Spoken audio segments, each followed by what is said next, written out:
ಆಗಿದೆ ನನ್ನ criminal brain. ಇದು ಫಾರಿನ್ ಅಲ್ಲಿ ಇರ್ಬೇಕಾಗಿತ್ತು ತಲೆ ತಾನೆ. ಇನ್ಸ್ಪೆಕ್ಟರ್ ಕಡೆ ಮಾತು ಹೇಳ್ತಾ ಇದ್ದೀನಿ. ದೊಡ್ಡವರು ಋಣಶೇಷ ಶತ್ರುಶೇಷ ಉಳಿಸಬಾರ್ದು ಅಂತ ಹೇಳಿದ್ದಾರೆ. ನಾನು 3ನೇ ಮಹಾಯುದ್ಧಕ್ಕೆ ಹೊರಟಿದ್ದೀನಿ ಇನ್ಸ್ಪೆಕ್ಟರ್. ನೀನೇ ಅಲ್ಲ, ಆ ಬ್ರಹ್ಮ ವಿಷ್ಣು ಮಹೇಶ್ವರ ಬಂದ್ರು ನನ್ನನ್ನು ತಡೆಯೋಕ್ಕಾಗಲ್ಲ. 3ನೇವನ್ನ ಕೊಂದೇ ಕೊಲ್ತೀನಿ.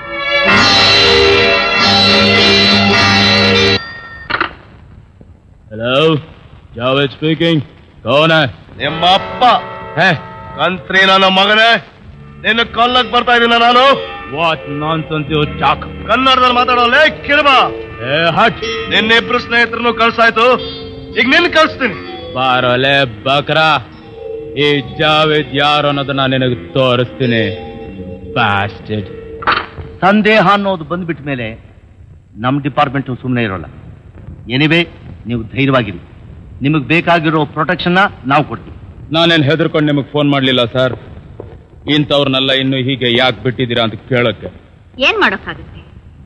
ಹುಲಿ ಅಂತ ಗೊತ್ತಾದ್ರೆ ಶೂಟ್ ಮಾಡ್ಬಿಡ್ಬಹುದು. ಗೋಮುಖ ವ್ಯಾಘ್ರಗಳನ್ನ ನಿಜವಾದ ರೂಪ ಗೊತ್ತಾಗೋ ತನಕ ಯಾರು ಏನು ಮಾಡೋಕ್ಕಾಗಲ್ಲ. ಅಂದ್ರೆ ಯಾವ ವ್ಯಕ್ತಿನೇ ಅರೆಸ್ಟ್ ಮಾಡಬೇಕಾಗಿದ್ರು ಸರಿಯಾದ ಕಾರಣ ರುಜುವಾತ್ ಮಾಡೋದಕ್ಕೆ ಆಧಾರ ಇರಬೇಕು. ಕೆಲವು ಘಾತಕರು ಆಧಾರನೇ ಸಿಗದೇ ಇರೋ ಹಾಗೆ ಮಾಡಿಬಿಟ್ಟು ತಪ್ಪಿಸ್ಕೊಂಡ್ಬಿಡ್ತಾರೆ. ನತದೃಷ್ಟ ಕೆಲವರು ವಿನಾಕಾರಣ ಸಿಕ್ಕಾಕೊಂಡು ಜೈಲು ಅನುಭವಿಸ್ತಾರೆ. ಹಾಗಾದ್ರೆ ನಿಮ್ಮ ಅಭಿಪ್ರಾಯ ಏನು? ಆಧಾರ ಇಲ್ಲದೆ ಇನ್ಸ್ಪೆಕ್ಟರ್ ದುರ್ಗಾ ಬ್ರದರ್ನ ಅರೆಸ್ಟ್ ಮಾಡೋಕ್ಕಾಗಲ್ಲ ಅಂತ ತಾನೆ? ಸಾಕ್ಷಿ ಆಧಾರ ನೆಸೆಸಿಟಿ ಇಲ್ಲದೆ ಹೋಗಿದ್ರೆ ಈಗ ನಿಮ್ಮನ್ನು ಕೂಡ ಅರೆಸ್ಟ್ ಮಾಡಬಹುದು. ಐ ಮೀನ್ ಯಾರನ್ನ ಬೇಕಾದ್ರೂ ಅರೆಸ್ಟ್ ಮಾಡಬಹುದಲ್ಲ ಅಂತಂದೆ. ಹಾ ಮಾಡಬಹುದು. ನಿಮ್ ಡಿಪಾರ್ಟ್ಮೆಂಟ್ ನಲ್ಲಿ ನೀವ್ ಏನ್ ಬೇಕಾದ್ರೂ ಮಾಡಬಹುದು. ಮಿಸ್ಟರ್ ಜಾವತ್, ಹಾಗೆಲ್ಲ ಮಾತಾಡಬೇಡಿ. ನೀವು ಕಂಪ್ಲೇಂಟ್ ಕೊಟ್ಟಾಕಿ, ನಮ್ ಡ್ಯೂಟಿ ನಾವು ಮಾಡ್ತೀವಿ. That's all. Thank you very much. ಖುದಾ ಹಾಫಿಜ್. ಒಂದು ರಿಕ್ವೆಸ್ಟ್. ಎಸ್. ನೀವು ಒಪ್ಪಿಗೆ ಕೊಟ್ರೆ ಅನುಮಾನದ ಮೇಲೆ ಒಬ್ಬ ವ್ಯಕ್ತಿನ ಅರೆಸ್ಟ್ ಮಾಡಬೇಕು ಅಂತಿದ್ದೀನಿ. ಯಾರನ್ನ? ವಿಜಯ್ ಅನ್ನೋನ್ನ. ನಮ್ಮನ್ನ? ಹೌದು ಸರ್. ಈ ಕೆಲಸ ಮಾಡೋದ್ರಿಂದ ಇಬ್ಬರು ಅಪರಾಧಿಗಳನ್ನ ಜೀವ ಸಹಿತ ಹಿಡಿದು ಕೋರ್ಟ್ ನಲ್ಲಿ ನಿಲ್ಲಿಸಬಹುದು ಅಂತ ನನ್ನ ಅಭಿಪ್ರಾಯ. Okay, proceed. ವಿಜಯ್, ಏನಾಯ್ತು ವಿಜಯ್? ಏನಿಲ್ಲ ರೇಖಾ, ಇಷ್ಟು ದಿವಸ ನನಗೂ ನಮ್ಮ ಅಕ್ಕನಿಗೂ ಒಳಗಡೆನೆ ಯುದ್ಧ ನಡೀತಾ ಇತ್ತು. ಆದ್ರೆ ಇವತ್ತವಳು ಓಪನ್ ಆಗಿ ವಾರ್ ಡಿಕ್ಲೇರ್ ಮಾಡಿದ್ದಾಳೆ. ಯಾವ ಕ್ಷಣದಲ್ಲಿ ಬೇಕಾದ್ರೂ ಅವಳು ನನ್ನ ಅರೆಸ್ಟ್ ಮಾಡಬಹುದು. ವಿಜಯ್, ಏನೇ ಆದ್ರೂ ಸರಿ, ಆ ಜಾವೇದ್ನ ತೀರ್ಸೋ ತನಕ ನಾನು ನಿದ್ದೆ ಮಾಡಲ್ಲ. ರೇಖಾ, ಮತ್ತೆ ನೀನ್ ನೋಡ್ತೀನೋ ಇಲ್ವೋ ಗೊತ್ತಿಲ್ಲ, ಅದಕ್ಕೆ ಹೇಳ್ಬಿಟ್ಟು ಹೋಗೋಣ ಅಂತ ಬಂದೆ. ಇಷ್ಟೇನಾ ವಿಜಯ್? ನಾವು ಸೇರೋದಿದೆ ಕೊನೆ ಸರಿ ಆದ್ರೆ ನನ್ನ ಹತ್ರ ಮಾತಾಡೋಕೊಳ್ತಿರೋದು ಇಷ್ಟೇನಾ?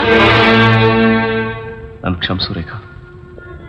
ನೀನ್ ಯಾರೋ, ನಾನು ಎಲ್ಲೋ ಹುಟ್ಟಿದ್ವು, ಹೇಗೋ ಸೇರಿದ್ವು. ನಾನೊಬ್ಬ ಕೊಲೆಗಾರ ಅಂತ ಗೊತ್ತಾದ್ರೂ ಎಷ್ಟೋ ಪ್ರೀತಿಯಿಂದ ವಿಶ್ವಾಸದಿಂದ ನಾನು ನೋಡ್ಕೊಂಡೆ, ಸಹಾಯ ಮಾಡಿದೆ. ರೇಖಾ, ನಿನ್ ಋಣನ ಈ ಜನ್ಮದಲ್ಲಿ ತೀರ್ಸಕ್ಕಾಗಲ್ಲ. ಇಲ್ಲ ವಿಜಯ್, ನೀವು ಮನಸ್ಸು ಮಾಡಿದ್ರೆ ಆ ಋಣ ಈಗಲೇ ತೀರಿಸ್ಬೋದು. ಈಗ್ಲಾ? ಹೇಗೆ ರೇಖಾ, ಹೇಳು. ಈಗಲೇ ನನ್ನ ಕುತ್ತಿಗೆಗೊಂದು ತಾಳಿ ಕಟ್ಬಿಡಿ. ಇಲ್ಲ ಇಲ್ಲ ಇಲ್ಲ, ನಾನು ಪ್ರಾಣ ತೆಗೆಯೋ ಕಟ್ಕ ಆಗಿರ್ಬೋದು, ಕರುಣೆನೇ ಇಲ್ದಿರೋ ರಾಕ್ಷಸ ಆಗಿರ್ಬೋದು, ಆದ್ರೆ ಕಂಡು ಒಂದ್ ಹೆಣ್ಣಿನ ಬಾಳ್ನ ಹಾಳು ಮಾಡುವಂತ ಕಿರಾತಕ ಅಲ್ಲ. ವಿಜಯ್, ಹೆಣ್ಣಿನ ಆಸೆ ಆಕಾಂಕ್ಷೆ ಏನು ಅಂತ ನಿಮ್ಗಿನ್ನೂ ಗೊತ್ತಿಲ್ಲ. ಇಷ್ಟವಿಲ್ಲದೆ ಇರೋ ಒಬ್ಬನ ಜೊತೆ 100 ವರ್ಷ ಬಾಳೋಕ್ಕಿಂತ ಪ್ರೀತಿಸಿದವನ ಜೊತೆ 3 ನಿಮಿಷ ಬದುಕಿದ್ರೂ ಸಾಕು. ತೃಪ್ತಿ ಪಡ್ತಾಳೆ, ಆನಂದ ಪಡ್ತಾಳೆ. ರೇಖಾ, ನನ್ನ ಕತೆ ಮುಕ್ತಾಯ ಹೇಗಾದ್ರೂ ಸರಿ, ಅಪ್ಪದೇ ನಿನ್ನ ಆಸೆ ನೆರವೇರಿಸ್ತೇನೆ. ವಿಜಯ್, ವಿಜಯ್, ವಿಜಯ್.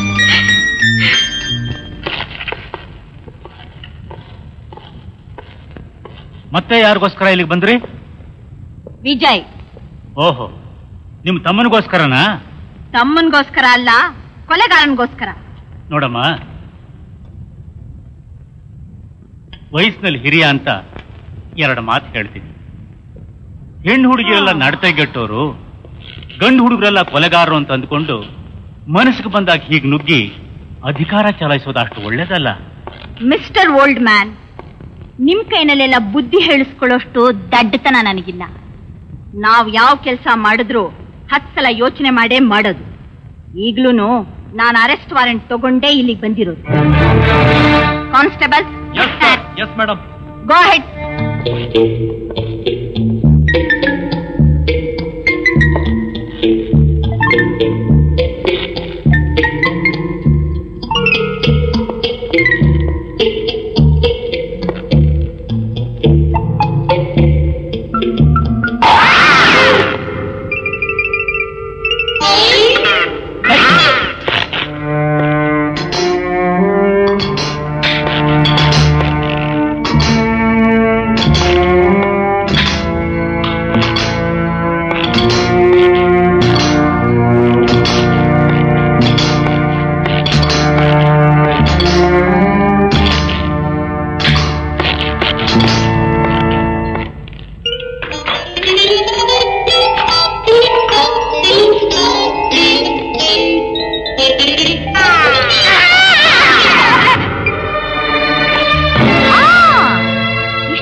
ಏನಿಲ್ಲ, ಈ ರೂಮು ಮೇಲಿದೆ.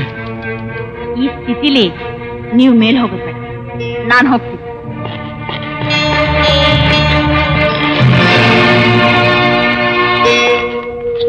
ಹಲೋ, ನೀವಾ? ಏನ್ ಬಂದಿದ್ದು? ವಿಜಯಲ್ಲಿ ಬರೋ ಹೊತ್ತು, ಕೂತ್ಕೊಳ್ಳಿ. ಥ್ಯಾಂಕ್ಸ್.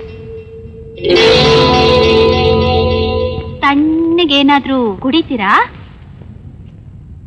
ಮೊದಲು ಅವನ್ನ ಅರೆಸ್ಟ್ ಮಾಡಿ ಆಮೇಲೆ ನಿಮ್ಮ ಹತ್ರ ಉಪಚಾರ ಮಾಡಿಸ್ಕೊತೀನಿ. ಹಾಗಾದ್ರೆ ಈ ಜನ್ಮದಲ್ಲಿ ನಾವು ನಿಮ್ಗೆ ಉಪಚಾರ ಮಾಡೋ ಹಾಗಿಲ್ಲ ಅನ್ನಿ.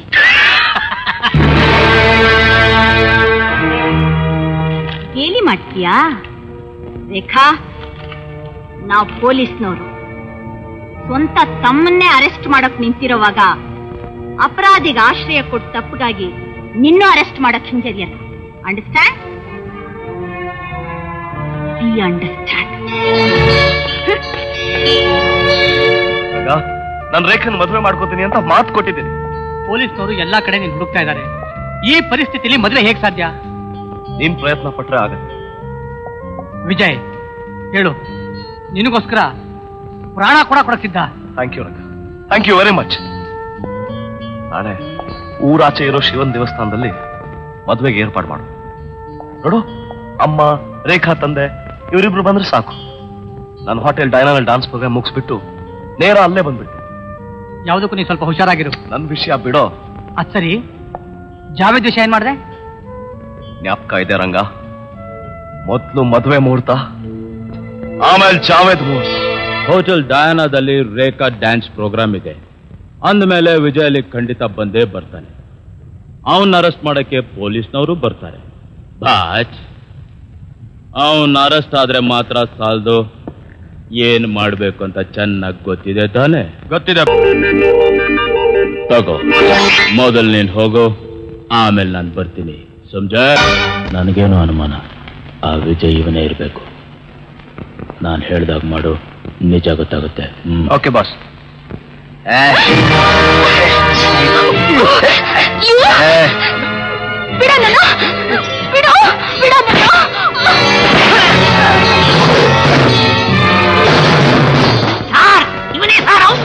ಹೌದಾ?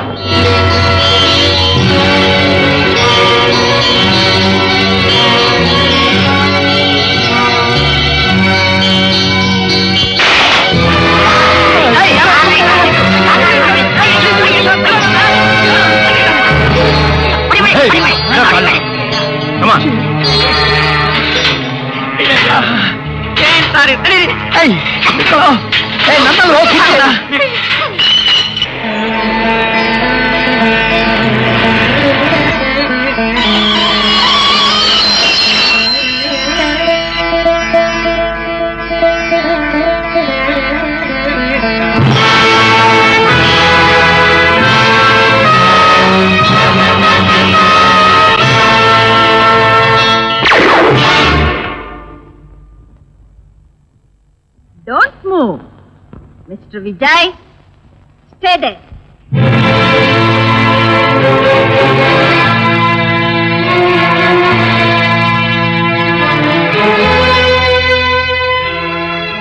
ಅಕ್ಕ, ನನ್ಗೆ 5 ನಿಮಿಷ ಟೈಮ್ ಕೊಡು. ರೇಖಾ ಕತ್ಗೆ ತಾಳಿ ಕಟ್ಬಿಡ್ತೀನಿ. ಆಮೇಲೆ ನನ್ನ ಜೀವನದಲ್ಲಿ ಮಾಡಬೇಕಾದ್ದು ಒಂದೇ ಒಂದು ಮುಖ್ಯವಾದ ಕೊನೆಯ ಕೆಲಸ ಇದೆ. ಅದನ್ನು ಮುಗಿಸ್ಬಿಟ್ಟು ನಾನೇ ನಿನ್ನ ಹತ್ರ ಬಂದು ಸರೆಂಡರ್ ಆಗ್ತೀನಿ. ಐ ಆಮ್ ಸಾರಿ ಅಕ್ಕ, ಇದುವರೆಗೂ ನಾನು ನಿನ್ನ ಹತ್ರ ಏನೂ ಕೇಳಲಿಲ್ಲ. ದಯವಿಟ್ಟು ನನ್ನನ್ನು ಹೋಗಕ್ ಬಿಟ್ಬಿಡು. ನೋ ಅಕ್ಕ, ಅಕ್ಕ ನಿನ್ ಕಾಲಿಗೆ ಬಿದ್ದು ಕೇಳ್ಕೊತೀನಿ, ಪ್ಲೀಸ್. Constable, arrest him.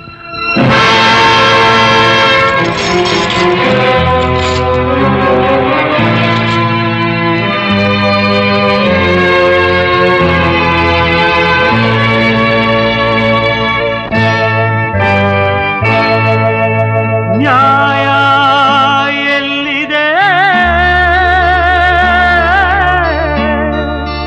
ನ್ಯಾಯ ಎಲ್ಲಿದೆ, ಎಲ್ಲಿದೆಯೋ ನ್ಯಾಯ ಅಣ್ಣ, ಎಲ್ಲಿದೆಯೋ ನ್ಯಾಯ.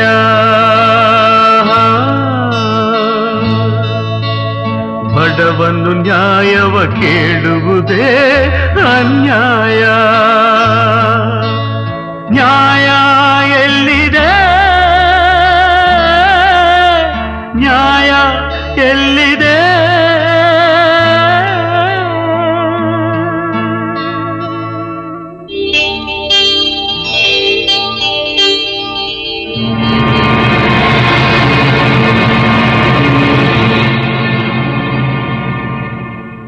ಮುಖ್ಯವಾದ ವ್ಯಕ್ತಿನ ಲಾಕಪ್ ನಲ್ಲಿ ಹಾಕಿದ್ದೀನಿ, ಹುಷಾರಾಗಿ ನೋಡ್ಕೊಳ್ಳಿ.